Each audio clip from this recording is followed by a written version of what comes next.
提醒您千万不要喂小孩他们难以吞咽的食物。小儿科医师分享，有一位1岁多的幼童被阿嬷喂食整粒花生，结果呢开始咳嗽，送医检查发现花生卡在支气管，肺部已经开始塌陷，耗时了将近2个小时才惊险夹出。医师提醒，异物阻塞久了可能会引发肺炎，严重的话还会导致呼吸困难。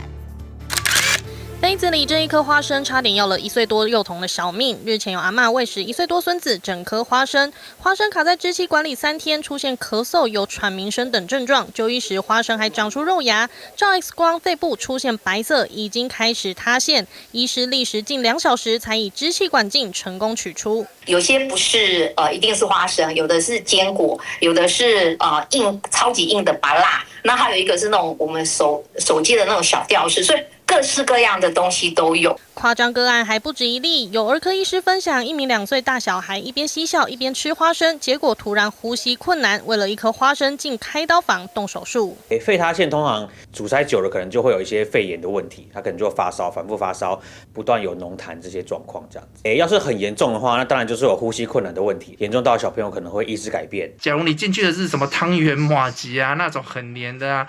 或者一些什么水晶饺这种，反正很黏的，黏住了之后，用这个哈姆立克法其实